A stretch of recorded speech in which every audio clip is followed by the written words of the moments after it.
I told my boyfriend I measured him against porn stars and everyone thinks I'm a monster.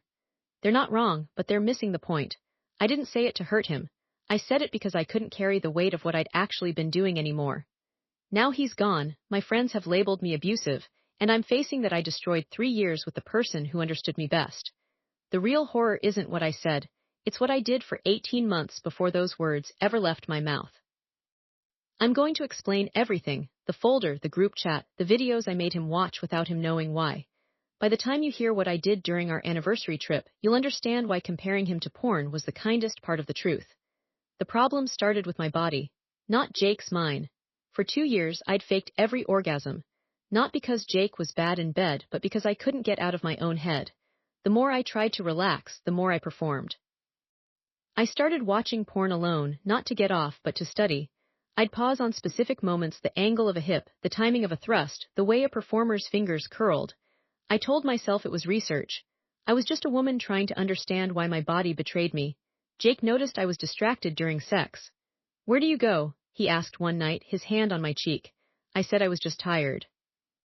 The truth was I was mentally superimposing a video I'd watched that afternoon, trying to replicate the exact rhythm that had made the woman on screen convulse. I started a note on my phone, just observations at first. Try the position from last Tuesday's video. Then it became more specific. He needs to last longer, like the guy in the redhead scene. I created a private folder called Reference Material. Screenshots of faces I wished I could make, timestamps of moments I wanted to recreate. Jake found me watching once. I minimized the screen so fast. "Just warming up," I said, pulling him onto the bed. He smiled, trusting. I hated myself, but not enough to stop. The folder grew, 20 files, then 50.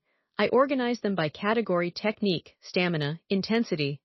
I told myself this was how I'd fix us. I didn't realize I was building a case against the man who loved me. The first time I ranked him, actually gave him a numerical score out of 10, I felt a sick thrill that had nothing to do with sex and everything to do with power. By month 6, I wasn't just observing, I was curating. I'd spend hours finding performers who looked like Jake but moved differently. Same dark hair, same broad shoulders, but with a confidence I convinced myself Jake lacked. I started showing him videos. "Doesn't this look fun?" I'd say, my phone propped between us. He'd watch, obliging, never knowing I'd already watched that clip 17 times, memorizing the exact second the performer's breath changed. I was studying his reactions, comparing them to the man's on screen.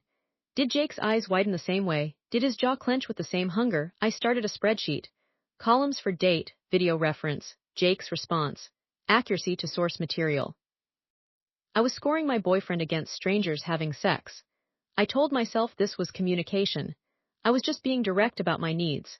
When Jake asked if we could just have sex without the videos, I didn't just refuse. I doubled down, creating a schedule: Mondays for technique review, Wednesdays for stamina training, Fridays for intensity practice.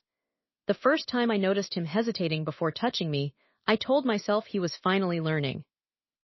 The truth was he was afraid of doing it wrong, afraid of being compared, afraid of me, but I couldn't see that. I was too busy collecting data. I created a group chat with 3 friends. Sex Research Project, I named it. At first I just asked questions. Is it normal to want your partner to be more like the guys in porn? They were supportive. Then I started sharing screenshots. Look at this technique, Jake doesn't do this. I'd send clips. See how he moves, that's what I need. My friend Sarah stopped responding as much. She finally texted me privately, "This feels weird." "Are you okay?" I snapped back, "I'm just being honest about female pleasure. Sorry if that's uncomfortable." She didn't bring it up again, but the seed was planted. I was crossing lines I couldn't even see anymore. Jake started asking if we could just have sex without the videos. "I miss it being just us," he whispered one night. I felt a flash of panic. Without the videos, how would I know if he was doing it right? "Don't you want me to enjoy myself?" I countered. He went quiet. That quiet should have been a warning. Instead, I marked it in my spreadsheet: subject showing resistance to improvement protocols. I was so far gone I didn't even recognize my own cruelty. Sarah's text sat unanswered for a day before I finally replied with a long, defensive rant about female sexual liberation, effectively ending our friendship but cementing my justification. The truth bomb came 3 weeks before the end. Jake found my phone unlocked on the bathroom counter. I never let him near my phone, but he'd never asked why. He saw the notification from Sarah: "You can't keep doing this to him, it's not fair." He didn't confront me immediately, he just changed. Stopped asking about my day, stopped reaching for me in the morning. I should have noticed. I was too busy planning our anniversary trip, the one I'd promised would be perfect. I'd booked a cabin in the woods, private hot tub, the works. I'd also bookmarked 3 specific videos I planned to casually show him there. Videos of outdoor sex, water sex, the kind of spontaneous passion I told myself we were missing. I had a whole itinerary. Day 1 hiking sex. Day 2 hot tub sex. Day 3 wake up sunrise sex. Each had corresponding reference material. I was directing our intimacy like a film shoot. The night before we left, I caught him crying in the shower. "What's wrong?" I asked, genuinely confused. "Nothing," he said, the water running over his face. "I'm just tired." I believed him. I wanted to believe him. Because if he wasn't tired, if he was devastated, then everything I'd built, the folder, the spreadsheet, the careful curation of our sex life, wasn't fixing anything. It was destroying it. The anniversary trip was where I made my worst decision. Not the final one, but the one that made the final one inevitable. We did wine with dinner. Jake was relaxed for the first time in months.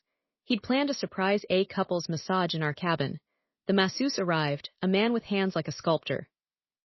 I watched him touch Jake's back, watched Jake's muscles release under those hands, and I felt something I couldn't name. Not jealousy, research.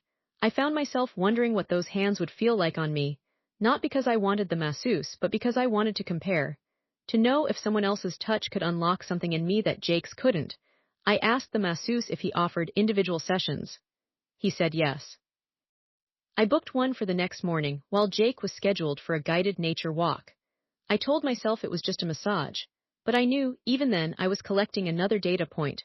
When the masseuse's hands worked my lower back, I closed my eyes and thought, Jake's hands are softer. Is that good or bad?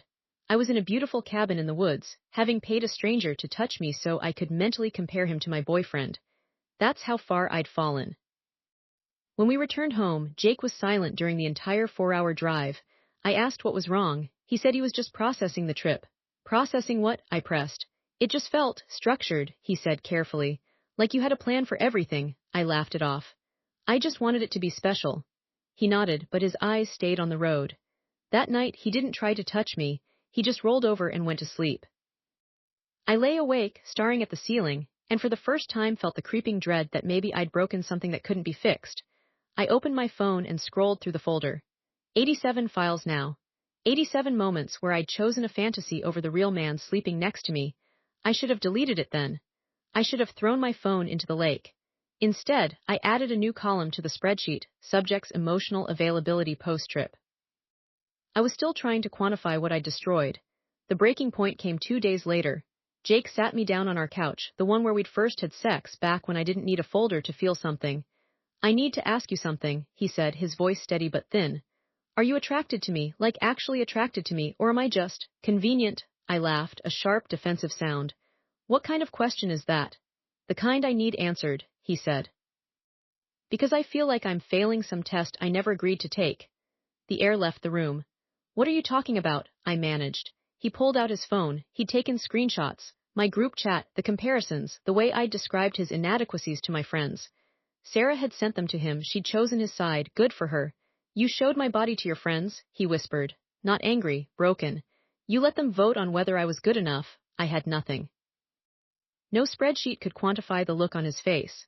It's not like that, I said, but even I didn't know what it was like anymore. Then what is it like? He asked. Explain it to me like I'm stupid, because I feel pretty fucking stupid right now.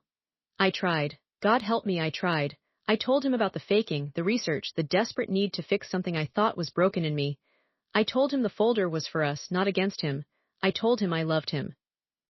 Each word landed like a stone in still water, and his face just closed. You love me, he repeated, but you measured me, you kept score, you shared me like I was a product review. He stood up. I need to leave. Don't, I said, grabbing his wrist. I can delete it, the folder, everything, I'll stop. He looked at my hand on his arm, then at me. You think this is about the folder, he said. You think if you delete some files this goes away. What else can I do? I cried. He pulled his wrist free. You can figure out why you needed to break me to feel whole. He walked out. The door clicked shut. I sat on the couch, his words echoing. Break him to feel whole. Was that what I'd done? I opened the folder. 87 files. 87 ways I told him he wasn't enough. I didn't delete it. I couldn't. It was the only proof I had that any of it had been real. For 3 days I didn't hear from him. I texted twice. Can we talk? No reply. Please. Nothing. I spiraled, not because he was gone, but because I couldn't update the spreadsheet. There was no subject's response to separation column. I was untethered from the data that had become my reality. I started watching the videos again, but this time I wasn't comparing Jake. I was looking for myself. Where had I gone? The woman in those clips was performing pleasure. Had I been performing too? Not just the orgasms, but the whole relationship. I pulled up the group chat. Sarah had left. The other two friends were still there, but they weren't talking about my project anymore. They were sharing memes, acting like everything was normal. I typed he left. No one replied for an hour. Then are you surprised? From Emily. I didn't answer. I didn't know how. On the fourth day, Jake came back. Not to stay, to collect his things. He had a friend with him, a big guy who stood by the door like a bodyguard.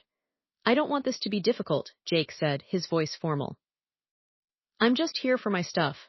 I watched him pack. The spreadsheet was open on my laptop. He glanced at it, didn't say anything, but his jaw tightened. You should delete that, he said quietly. It's not healthy. It's just data, I said, the words sounding insane even as they left my mouth. It's not data, he said, looking at me directly for the first time in days. It's you, reducing us to numbers because you were too scared to just be with me. He zipped his bag. I'm going to stay with my sister. Please don't contact me. What if I need to explain? I asked. He shook his head. You've explained enough. You explained with every file, every comparison, every time you chose a screen over me. He walked to the door. His friend stepped aside. Jake, I called. He stopped but didn't turn. I'm sorry. He nodded, but it wasn't acceptance. It was closure. The door shut. The apartment was silent. I looked at the laptop. The spreadsheet glowed. Row after row of his perceived failures. I scrolled to the top. The first entry from 18 months ago, subject shows promise but lacks follow-through. I'd been building his coffin from day one. The next week was a blur of panic and paralysis. I called in sick to work. I didn't shower. I just sat in the dark, refreshing Jake's Instagram even though he'd blocked me. I created a fake account to check his sister's stories. There he was, smiling at a family dinner, looking lighter than I'd seen him in months. The caption, my brother is free. Free. The word landed like a punch. I was the prison. The folder was the warden. I opened it. 87 files. I clicked on one at random, a man with Jake's hair color but harder eyes. I watched the full clip, not skipping to the timestamp. For the first time, I saw the performance. The camera angles, the cuts, the way the woman's moans were too rhythmic. It was fake. All of it was fake, and I'd been using fiction as a blueprint for reality. I demanded Jake perform a script he'd never seen, then punished him for missing his cues. I was the director of a play I'd never bothered to tell him he was in. I decided to delete everything. The folder, the spreadsheet, the group chat. I hovered over the trash icon, but I couldn't press it. Because if I deleted it, I'd have to admit it was wrong. That it had always been wrong. That I'd spent 18 months committing an act of slow violence against someone who just wanted to love me. My finger trembled on the trackpad. I closed the laptop. I wasn't ready. I might never be ready. The truth was too big. It didn't fit in a spreadsheet. It couldn't be fixed with better research. I'd broken the one thing that mattered by trying to perfect it. And now I was alone, surrounded by evidence of my own cruelty, unable to let it go because it was all I had left of him. The public fallout started slowly, then all at once. Sarah had told someone who told someone who told everyone. I started getting texts from numbers I didn't recognize. You're disgusting. My friend showed me what you wrote about Jake. You're a psycho. I blocked them. Then came the Instagram DMs. Screenshots of my group chat messages, forwarded to strangers. Someone had made a thread about me on a subreddit. My friend's ex compared him to porn and shared his body with her friends. Is this abuse? The comments were unanimous. Yes, yes, yes, I was the villain in a story I hadn't realized I was writing. I tried to defend myself in one comment. It's more complicated than that. The replies were swift. Abusers always say that. I deleted the app. But the word stuck. Abuser, was I? I hadn't hit him. I hadn't screamed. I just measured, compared, shared. As if he were a product, not a person. The realization came like ice water. I'd done to Jake what society does to women every day. I'd objectified him. And in doing so, I'd become everything I claimed to hate. I tried to reach out to Sarah. She answered on the third try. What do you want? She asked, her voice cold. I want to explain. Explain what? How you treated him like a lab rat. I saw the spreadsheet, you know. He showed me. The ratings, the notes. Performance inconsistent. Lacks intensity. You made him feel like he was failing a test he didn't know he was taking. I was trying to fix things, I said, but it sounded weak even to me. You weren't trying to fix things, she said. You were trying to fix him, and he's not broken. You are. She hung up. I stared at the phone. You are. The words echoed. I was broken. I'd always been broken. The faking, the research, the folder, it was all a way to avoid facing that. I'd externalized my own dysfunction and made Jake pay the price. The folder wasn't about sex. It was about control. If I could quantify pleasure, I could control it. If I could control it, I wouldn't have to feel the terrifying truth that I was incapable of receiving love as it was given. I could only receive it as I'd seen it scripted. I started therapy the next week. Not because I wanted to, but because my boss forced me to after I broke down in a meeting. I sat in the therapist's office and told her everything. The folder, the spreadsheet, the group chat, the anniversary massage. She listened without judgment, which somehow made it worse. It sounds like you were trying to solve a problem that wasn't solvable through performance, she said. The problem was that you didn't feel safe enough to be vulnerable. I felt safe with Jake, I protested. Did you? She asked. Or did you feel safe with the data, with the illusion of control? I didn't have an answer. She gave me homework: write a letter to Jake I wouldn't send. I went home and opened a new document. Dear Jake, I typed. I thought if I could make sex perfect, I could make us perfect. I didn't realize that perfect was the enemy of real, and you were always real. I was the fantasy. I wrote for 3 hours. I cried for 4. The letter was 12 pages long. I saved it in a folder called Truth. It had one file, no comparisons, no ratings. Just the raw, ugly truth I'd been running from. For the first time, I didn't want to measure it against anything. It just was. The unexpected consequence came 2 months later. I'd been doing better, going to therapy, not watching porn. I'd even deleted the folder, finally. Then I got an email from the masseuse, the one from the anniversary trip. He'd found me through a mutual friend's Instagram. Hey, I don't know if you remember me, but we met at the cabin. I just wanted to check in. I felt like there was some weird energy that day, and I hope you're okay. I stared at the screen. Weird energy. He had no idea. I wrote back, I'm fine, thanks for checking. He replied instantly, if you ever want to talk, I'm here. I felt a connection. Connection. The word made me nauseous. There had been no connection. There had been calculation. I'd used him as a data point. But he thought we'd shared something. I blocked him. But the email sat in my trash folder, a reminder that my actions had ripples I couldn't control. I'd used a stranger to betray Jake, and now that stranger thought we had a bond. The world had become a funhouse mirror of my own delusions. Everyone was seeing things that weren't there, just like I had. The moment of genuine self-awareness came 6 months in. My therapist asked me to describe what I'd felt during sex with Jake before the folder. I closed my eyes. Safe, I said. Warm. Like I was home. And after you started the folder, she asked, I searched for the words. Like I was being graded, like every touch was a quiz I hadn't studied for. So you turned your partner into a teacher and yourself into a student who could never get an A. The accuracy of it winded me. I'd created a system where I was always failing, where he was always failing, because the truth was I didn't believe I deserved the love he was offering. The folder was a way to prove myself right. See. He's not good enough. See, I'm not satisfied. See, I was right to be broken. It was self-sabotage dressed up as self-improvement. I'd rather be right about my own brokenness than risk being wrong and finding out I was worthy all along. Jake had been collateral damage in a war I'd been fighting against myself. The current state is this: it's been 10 months. I haven't spoken to Jake. I know he's dating someone new. She seems nice. Normal. She probably doesn't have a folder. I check her Instagram sometimes, hating myself for it. I see him in her photos, smiling the way he used to smile at me before I measured that smile against a stranger's and found it lacking. I'm still in therapy. I'm still learning that love isn't a performance. That vulnerability isn't a variable to be controlled. That I am not a project to be optimized. I deleted the folder.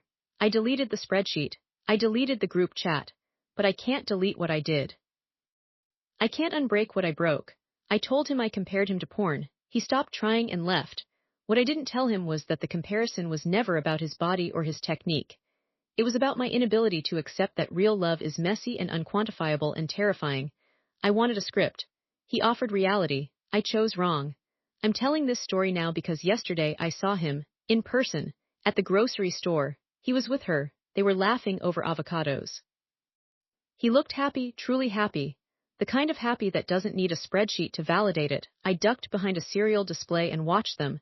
They were so easy together. He kissed her forehead. Casual, thoughtless. The way you touch someone when you're not afraid of being graded. I realized in that moment that my confession hadn't been for him. It had been for me. One last attempt to control the narrative. To make him understand so I wouldn't have to sit with the truth that I had everything and I traded it for a folder of lies.